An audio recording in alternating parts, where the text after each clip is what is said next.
तत्सत। उपस्थित सभी स्थानीय और क्षेत्रीय उपकेंद्रों से आए हुए अभिन्नाथ स्वरूप पुण्यवान भाई बहन, छोटे बच्चों, मानव जगत में बहुत मतभेद हो चुका है।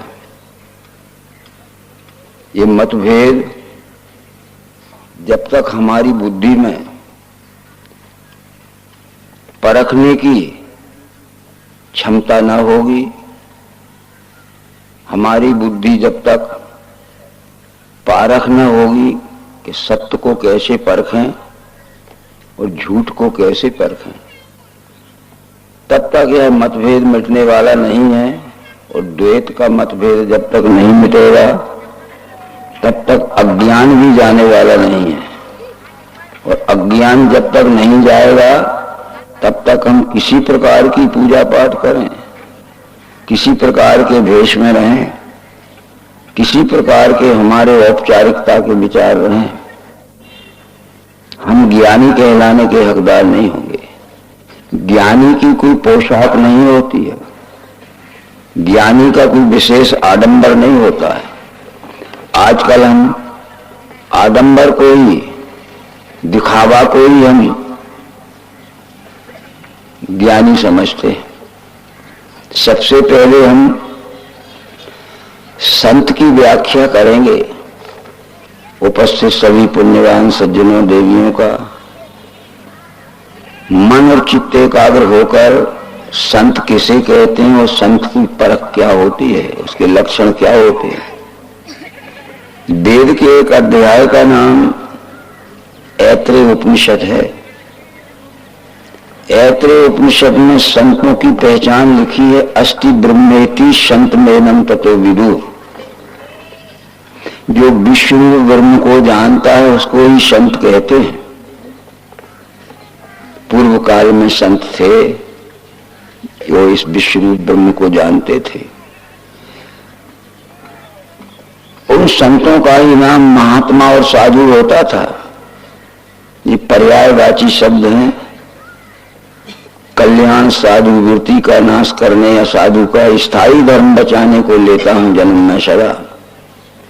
संत विशुद्ध मिले जब ते ही, राम कृपा कर चितवहीं यही। ज्ञानी अनेक जन्म के यत्न से भजता मुझे, ये वासुदेव विश्व ही है सो महात्मा। ये विश्व को जो परमात्मा जान चुका उसका नाम महात्मा होता था। सुदुर्लभ, ऐसा महात्मा मिलना दुर्लभ है। अतः महात्मा, संत और साधु ये विष्णु परमात्मा को जानने वाले उच्च कोटि के पारंगत विद्वानों का नाम होता था। वहां संत का, संत के भेष का कोई वर्णन नहीं है। बस हम भेष में संत को पहचानने लगे। दूसरी बात यह होती है कि कबीरदास जी आदि अत्यंत उच्च कोटि के मानव धर्म के संस्थापक संतों ने कहा था कि वेश न देखो संत का, पूछ लीजिए ज्ञान, मोल करो तलवार का पड़ा रहने म्यान। भेष न देखो संत का, पूछ लीजिए ज्ञान कि वो ईश्वर को जानता है कि नहीं और ईश्वर कहाँ है ये दिखा सकता है कि नहीं। भेष न देखो संत का, पूछ लीजिए ज्ञान, मोल करो तलवार का पड़ा रहने म्यान। ये शरीर तो म्यान है, इसके अंदर जो ज्ञान है वो तलवार है। म्यान कितनी ही महंगी हो, वो मखमल की बनी हो, सोने चांदी के बेल बूटे भरे हों और हीरे मोती की झालर लगी हो, परंतु अंदर की तलवार कच्चे लोहे की है। तो युद्ध में मौके पे काम तलवार देगी कि म्यान देगी? तलवार देगी। म्यान तो केवल तलवार रखने का खोखा है, चाहे सस्ता हो चाहे महंगा हो। ज्ञान कितनी भी सस्ती हो, कोस का कपड़ा हो, पुराना कपड़ा हो, उधर से एक दो ठेवड़े भी लगे हों, पर अंदर की तलवार पक्के लोहे की है, तो मौके पे काम म्यान देगी कि तलवार। बस ये ज्ञान है तलवार और ये शरीर है म्यान। इस शरीर रूपी म्यान में विश्व रूप दर्शन कराने वाला ज्ञान रूपी तलवार जिसकी होती थी वो संत होता था। बस इतना समझने के बाद भगवत गीता के प्रबोधक पूर्ण अवतार भगवान श्री कृष्ण ने कहा कि अज्ञान उत्पन्न तस्मात ये ही का ब्रह्मारत, ज्ञान तलवार से काटो, कर्म योग करो। तो तेरे शरीर में अज्ञान से उत्पन्न जो भ्रम हो गया है, इसको ज्ञान रूपी तलवार से तू भ्रम को काट दे और अपना स्वकर्म कर। ऐसे बहुत से प्रमाण मिलेंगे हमको। आज हम फंस गए, वो कथा भी आपको थोड़ी बताना चाहते हैं कि कुछ अशुद्ध संत रहते हैं, वो केवल भेषधारी रहते हैं। रामायण में इसका वर्णन आया है कि लख सुवेश जग बंचक जेहू, भेष प्रताप पूजियत तेहू, उग्र अंत न होय निबाहू, काल में निजी रावण राहु। देवी सीता के पास राक्षस राज रावण संत बन के गया था, पोशाक का संत बन के गया था,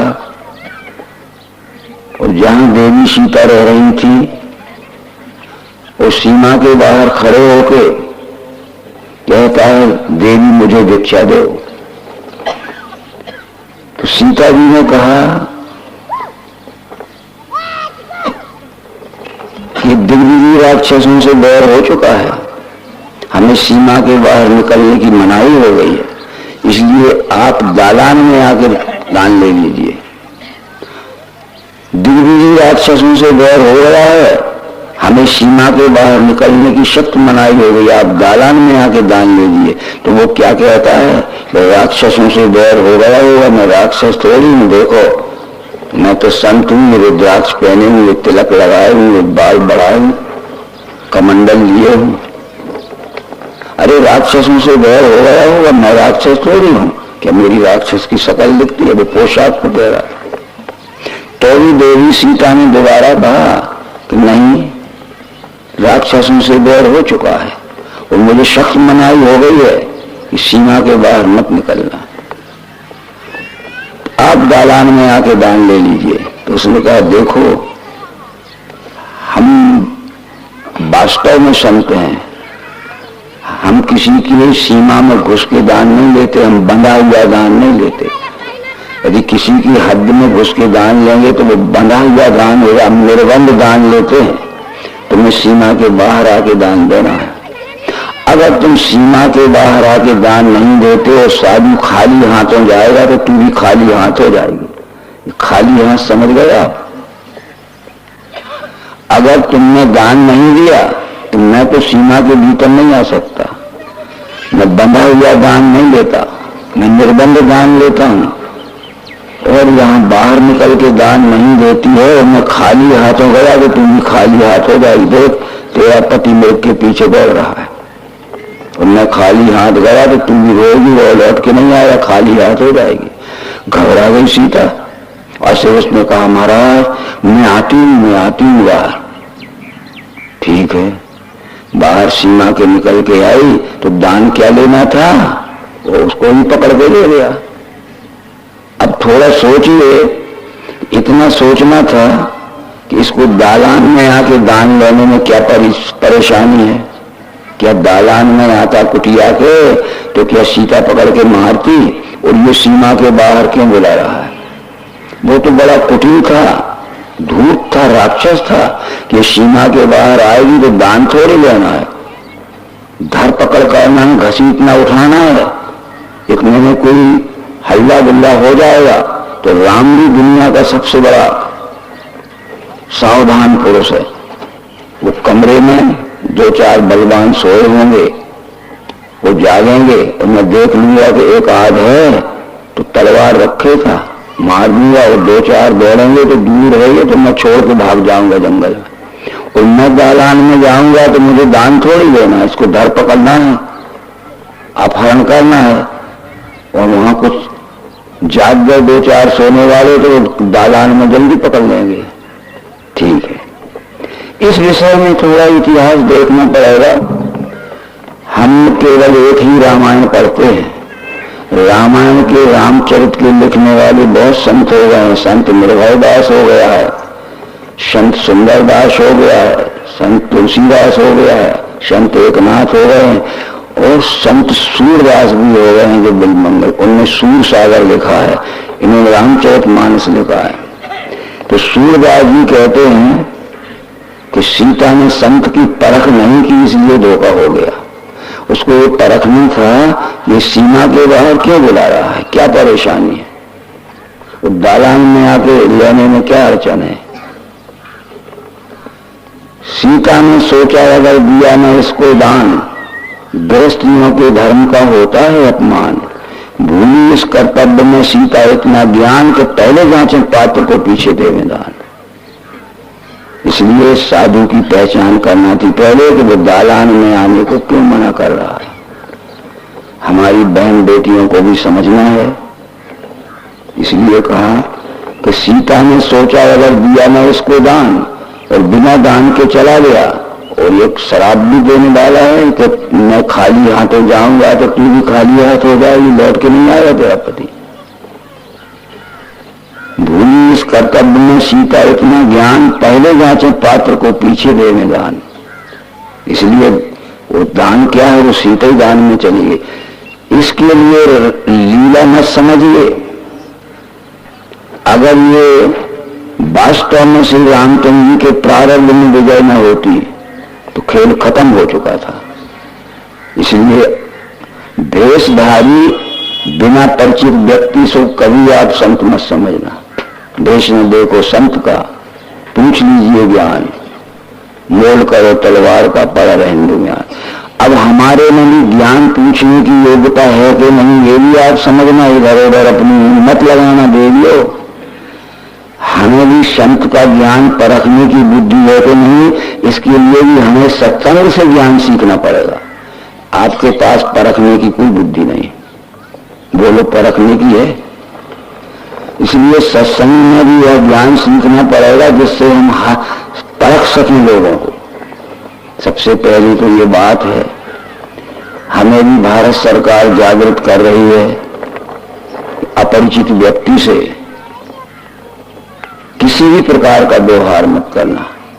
रेलवे में कह रही है, बाजारों में कह रही है, मेलों में कह रही है कि जिस व्यक्ति को हमने कभी देखा नहीं है और किसी भेष में आ गए और किसी प्रकार के लोग की बात करे, उस आदमी से कभी व्यवहार मत करना। बड़ी मुश्किल होती है। इसलिए अस्ति ब्रह्मेति संत मेवं ततो विदुः उपनिषद कहती है कि जो कुछ दिख रहा है ये सब विश्वरूप परमात्मा ही है। विश्वरूप परमात्मा को जो जानते हैं उनको संत कहते हैं। भगवद गीता में पुनश्च लिखा है, ज्ञानी अनेक जन्म के यत्न से भजता मुझे, ये वासुदेव विश्व ही है सो महात्मा। ये विश्व को जो परमात्मा जान चुका उसको महात्मा कहते हैं। क्वचित कहीं ऐसा लाखों में एक आध महात्मा मिलेगा बस। तो इन सब बातों का ध्यान रखिए। पुनश्च भगवद गीता में श्री कृष्ण जी कहते हैं, देवी स्वभाव वाले जो महात्मा पार्थ दे मुझे अनन्य भाव से सेवन आदि अव्यय जान के, महात्मानस्तु माम पार्थ देवी प्रकृति मासता भजंत मनुष्यो ज्ञात्वा।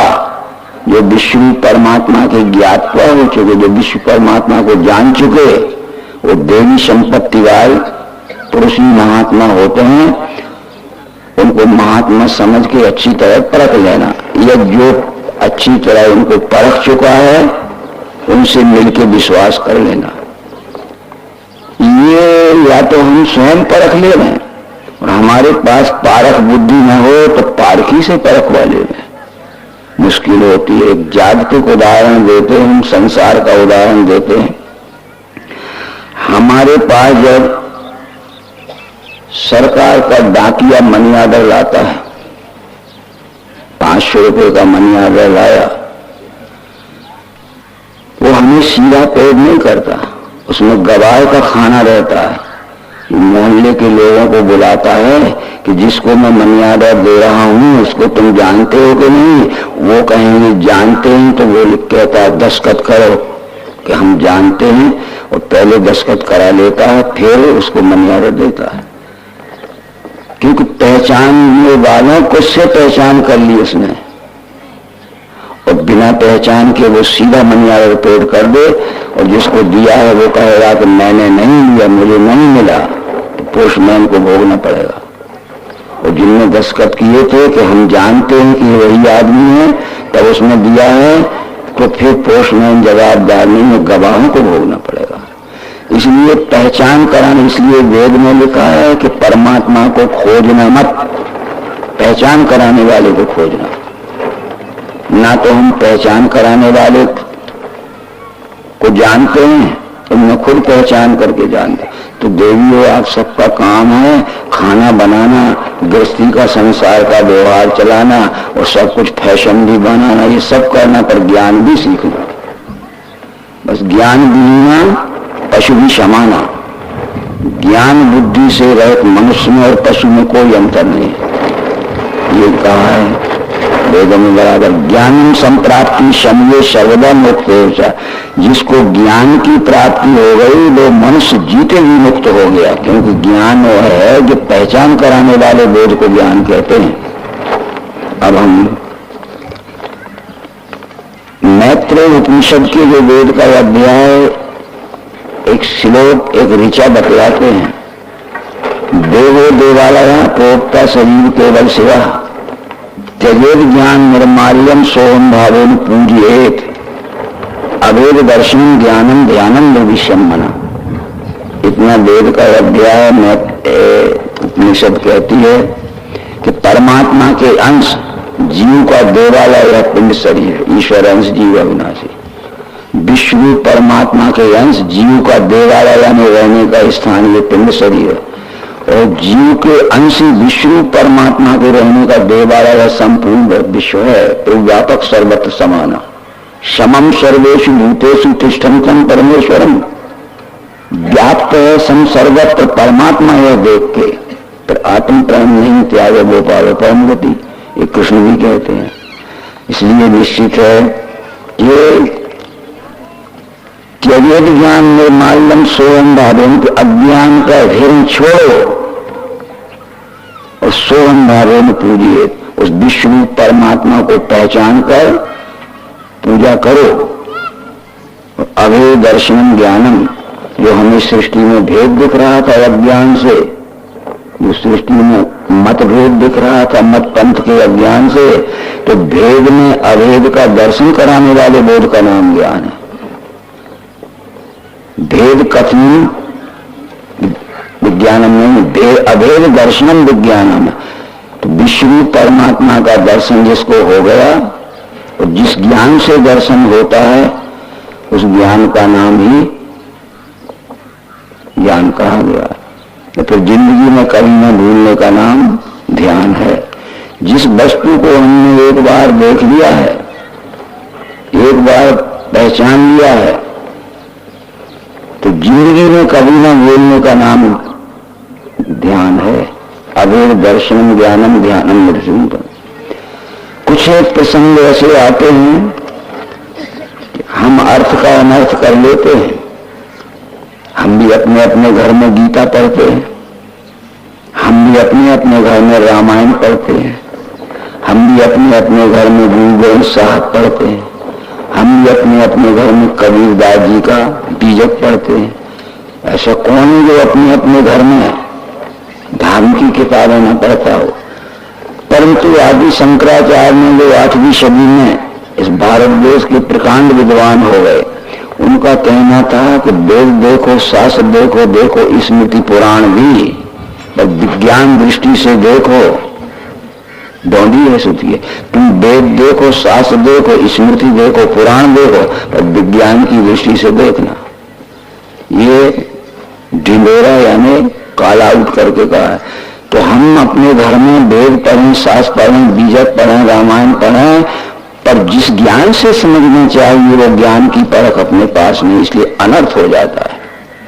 यहां एक बात आपको बतलाते हैं, रामायण में लिखा है कि सगुण अगुण देव ब्रह्म स्वरूपा, अकथ अगाध अनादि अनूपा, मोरे मत बड़ नाम ढूंढते की बूते। सगुण और निर्गुण एक ही परमात्मा के दो सापेक्ष स्वरूप हैं। जैसे हमारा पेट और हमारा पीठ, ये कहने को तो दो नाम है, पर पेट और पीठ मेरे एक में ही जुड़े हैं, ये दो नहीं है। सगुण देव ब्रह्म स्वरूपा, अकथ अगाध अनादि अनूपा, ये दोनों अकथ हैं, न सगुण का कोई कथन कर सकता है, दोनों अनादि हैं, न सगुण पहले और निर्गुण पहले है, ये परस्पर अवलंबित हैं। दोनों अगाध हैं, शब्दों के भाषण से उनकी था नहीं पा सकते, और दोनों अनुपम है, सगुण निर्गुण दोनों अनुपम, फिर भी नाम दोनों से बड़ा है। मोरे मत बड़ नाम ढूंढते की गई यदि निज बस निज भूते। नाम ने सगुण निर्गुण दोनों को अपने में अखंड लय कर लिया, न बचा सगुण न बचा निर्गुण। अब तुलसीदास लिखते हैं कि नाम लेत भव सिंधु सुखानी, कर विचार सजन मन माए। नाम को जान लिया तो भ्रम का समुद्र सूख गया। करो विचार सुजन मन माही, हे सज्जनों अपने मन में विचार करके देख लेना कि जिसने नाम को जान लिया उसका सारा भ्रम का समुद्र सूख गया। अब नाम लेत भव सिंधु सुखाई लिखा है कि नाम कहत भव सिंधु सुखाई लिखा है रामायण में, क्या लिखा होगा? नाम लेत लिखा है। ये सब चौपाइयां जो हैं वेद मंत्रों का भाषांतर है। किसी आदमी को भूख लगी हो तो भोजन कहे तो भूख मिट जाएंगे, बोलिए क्या होता है? भोजन कहे तो भूख मिट जाएंगे, और भोजन रटत भूख मिट जाएंगे, और भोजन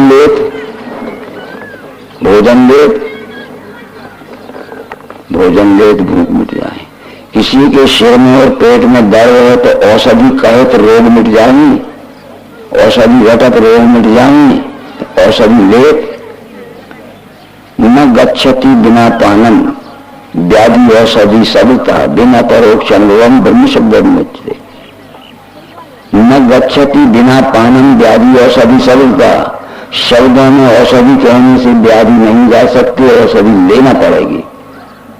इसलिए जिसका नाम परमात्मा है परमात्मा है परमात्मा है, शब्दों में रटने से परमात्मा नहीं जाना जाता, परमात्मा का अपरोक्ष अनुभव करना पड़ेगा। बिन अपरोक्ष अनुभवम ब्रह्म शब्द मुझते, ये नाम का रहस्य था। और हम केवल वाणी से राम राम राम राम कहने लगे। जिसका नाम राम है उस स्वरूप का हमें पता ही नहीं कहाँ है। क्योंकि रामचंद्र जी ने भले ही कहा होगा कि मुझे सब में देखो, सौरी से नवदा भक्ति समझाते समय सातवीं भक्ति में राम ने कहा कि सातम सम्मूल में जब देखा मोशे अधिक संत कर लेगा, बता दिया गया। जो सातवीं भक्ति में पहुंच जाएगा उसको संपूर्ण जगत मेरा स्वरूप दिखेगा।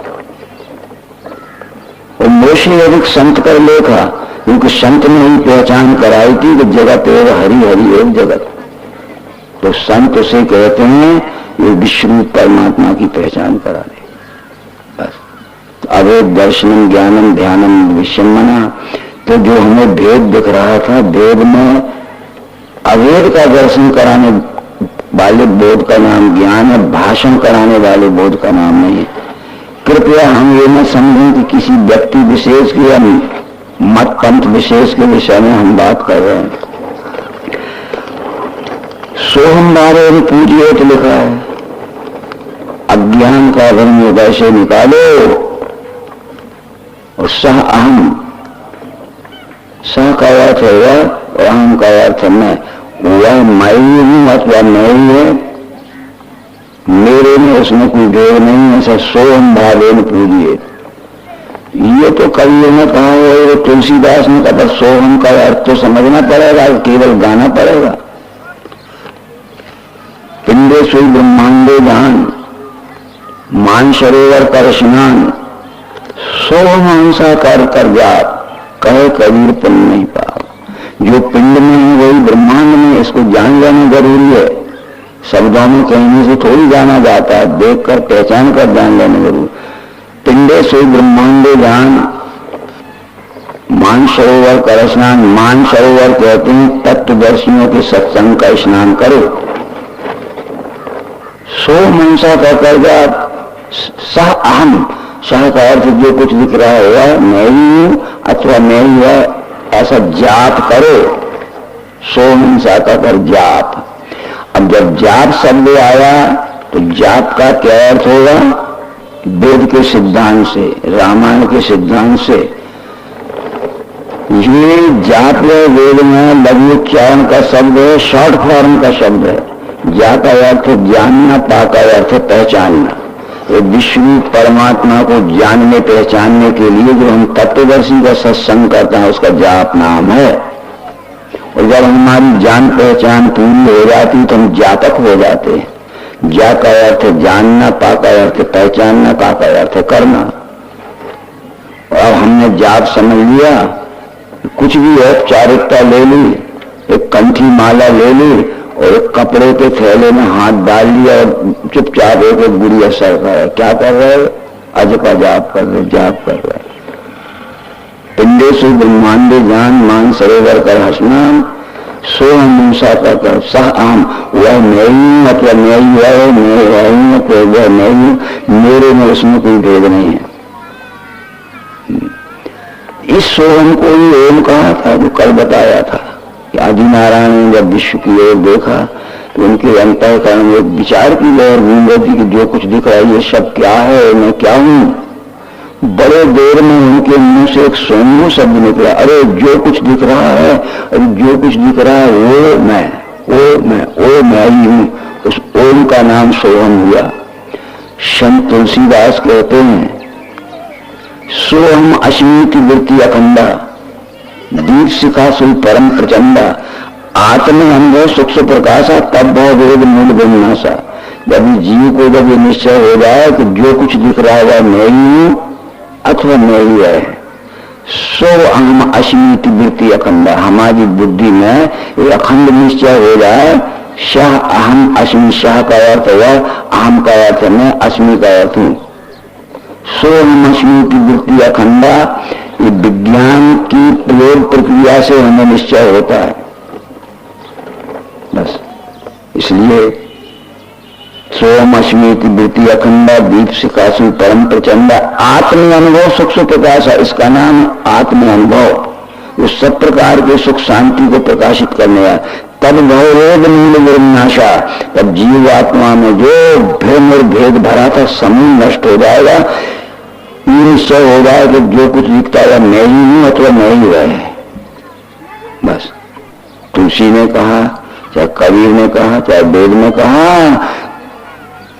क्या कहा था? देवो देवालया प्रोक्ता सजीव केवल शिवा, त्यजेत ज्ञान निर्माल्यम सोहम भावेन पूजित, अभेद दर्शन ज्ञानम ध्यानम निरुपम। परंतु भेद में अभेद का दर्शन कराने वाले बोध का नाम ज्ञान, भाषण कराने वाले बोध का नाम ज्ञान नहीं है। तो ज्ञान से ही सब संबंध जुड़ा हुआ है। इसलिए भगवत गीता हो या रामायण हो, ये निश्चित है उसमें यही लिखा होगा कि ये जब तक हमें विश्व रूप का निश्चय न होगा तब तक हमारा किसी भी प्रकार से उद्धार नहीं हो सकता। क्यों? जब ईश्वर वंश जीव अविनाशी हम कहते हैं, चेतन मन से सुख राशि कहते हैं, ये ईश्वर का वंशी है, जीव है, तो अंशी से अंश किंचित काल भी अलग नहीं हो सकता।